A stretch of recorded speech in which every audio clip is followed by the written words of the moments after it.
Live from downtown Detroit, home of WDIV and Click on Detroit, Local 4 News at 6 starts now. A driver goes the wrong way down the Lodge Freeway, causing a violent crash that has 3 people in the hospital. Back in service. Tonight, the Harsens Island ferry is up and running nearly a week after the dock collapsed. But first, the Warren De La Salle football hazing scandal takes a dramatic turn. Glad you're with us for Local 4 News at 6. 2 major developments. 3 De La Salle students who've been suspended from school for weeks now have sued their own high school. And now De La Salle has fired its football coach. Local 4's Rod Maloney joins us live with more on what's in this lawsuit, Rod. Well, you know, they point to the motto of the school, builder of boys, maker of men, and that's getting challenged tonight. There is this lawsuit where 3 of the young men who go to the school say that they're being blackmailed into giving up information about other students, and they're being penalized because they refused. De La Salle Collegiate's football team's a matter of pride, 3 state titles in the last 5 years. But this year didn't happen because of an alleged hazing incident that led De La Salle President John M. Knight to cancel the last game with playoff implications. But the ramifications are far and wide. This afternoon, Knight fired football coach Mike Giannone on the heels of this. De La Salle alum and attorney Paul Addis is filing a lawsuit against De La Salle claiming racism. There are 3 minorities that have been suspended from De La Salle for 46 days. And there are 13 people of interest in the case. And the other 10 are white males, and they are still in school. What's more, Addis claims his unidentified clients weren't involved in any hazing. It didn't happen. It didn't have anything to do with my 3 kids. Addis remains furious at the school and Knight in particular because his students that he's representing want to graduate and now they can't. Meantime, the school put out a statement this afternoon saying, quote, "We cannot comment on legal matters or human resources, but we want to impart that all decisions have been carefully considered in collaboration with our Board of Trustees and the Christian Brothers and with the safety, health, and education of our students as our top priority. We are confident we will grow from this experience and continue to build a strong school and, most importantly, strong young men," end quote. Now, Addis is still angry. He says he doesn't recognize the school's response here. And he says the real strange thing and the sad thing is that his 3 young clients want to come back here to the school. But in the meantime, they have things like trigonometry to learn, and they have college applications to get out, and they're still sort of stuck in the middle in all of that, and he wants to see that resolved right away. Back to you. Because it could affect them from graduating on time if they're not in school. I understand that. Rod, right. You read the statement there from the school. What are they saying, if anything, about the actual hazing incident? Well, you know, they have given me a very lengthy timeline as to what precisely happened. They're saying that they have a good understanding of the hazing incident that happened, that these young men were scheduled to be hazed, and that's where the original complaint comes from. And so we'll have to see where all of this plays out, as Ad is claiming that next to nothing happened. Yeah, and we know you'll keep us posted, Rod. Thanks. Now to breaking news from Harsens Island, which is where the ferry service is back up and running less than a week after the island dock collapsed. Important to note, though, that ferry service is not open to every vehicle. Karen Drew, live in the newsroom to explain. Karen. Well, Devin, ferry service is officially back open for cars and small trucks only. Trucks carrying a load or trailer are not allowed to be transported to the island as of right now. So let's take a look at what's going on right now. You're getting a live look from Sky 4 as the ferry gets underway. This comes 5 days after the dock collapsed, followed by a crane taking out power lines. Now, those 2 incidents left many residents stranded with no way to get on or off the island. So far, the dock had only been open to pedestrians. For the past several days, crews have been working to repair the dock. It's still unfinished, but the owner hopes to have it fixed later this week. Residents, as you can imagine, frustrated with the collapse, voiced their opinions at an island meeting yesterday. While ferry services have resumed, residents say their frustration level remains the same. Okay, that's good news, but it's long overdue. We could have had this up and running. Anybody on the island, you've got probably at least 30 people qualified, you know, steel guys, engineers, all offered to help. Just beside ourselves with the lack of oversight and influence we as citizens and residents of the island have to impact this at all. We have no voice.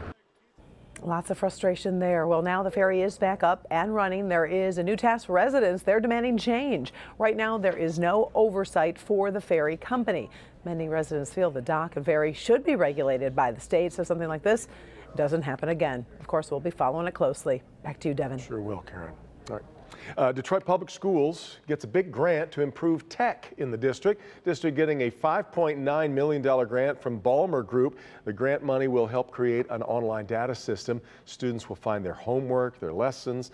Parents and teachers will be able to see grades and attendance and much more. Coming up tonight here at 11, in fact, we'll talk to Superintendent Nikolai Vitti about this grant and the impact that it's going to have on the Detroit district.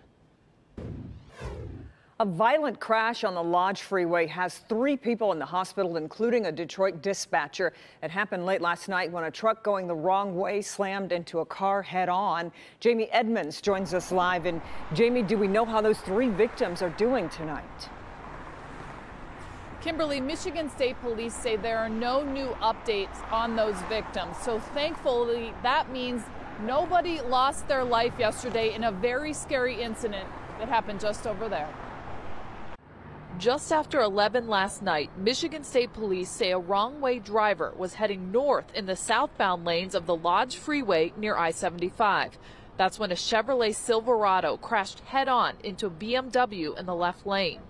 The impact sent the Silverado across the freeway. It then crashed into a Kia Optima in the center lane. This is the aftermath. A witness saw the whole thing happen, stopped his car, and tried to help. Some of this video is too graphic to show. The drivers in all 3 vehicles had to be cut out of their cars by Detroit Fire. The driver of the BMW is in critical condition. The driver and passenger in the Kia are in stable condition. The driver of the Silverado has minor injuries. And it is that driver in the Silverado that police believe was driving in the wrong direction. They think impaired driving could be a factor, and the investigation continues. We're live in Detroit. Jamie Edmonds, Local 4. All right, Jamie. Tonight, prosecutors charged the man who police say confessed to killing 2 of his relatives. Sylvester Gilmore of Detroit is charged with 2 counts of first-degree murder and 2 counts of felony firearm. Shooting happened last week on Manor near Plymouth on Detroit's west side. Prosecutors say Gilmore murdered 69-year-old Anthony Foster and 41-year-old Devin Gilliard after an argument. Police say when they responded to the scene, Gilmore told officers, quote, he had to do it. Search is on for the man who broke into a dry cleaner's on Hall Road in Clinton Township. Surveillance video shows the man looking around the store. Police tell us he broke the front glass door to get inside and then took his time before taking off with cash. If you know who this man is or recognize him from the video, call the Clinton Township Police.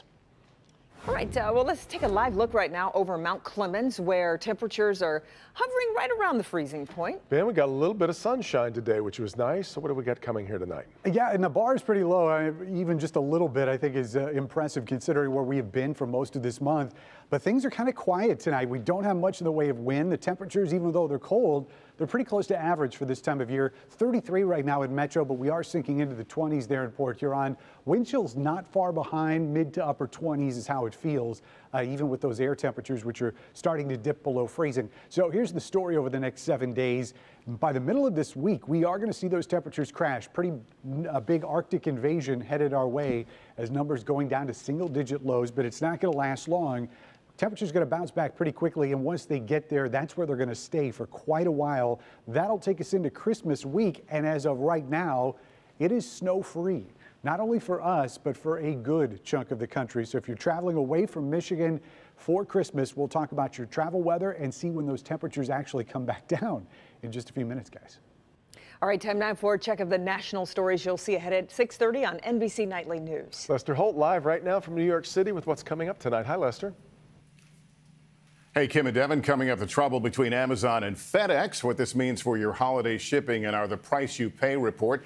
Plus, late-breaking news from Boeing, the major announcement just made about the future of the troubled 737 MAX aircraft. Yeah, and it's a big move for Boeing because we've seen the MAX grounded worldwide since, what, March?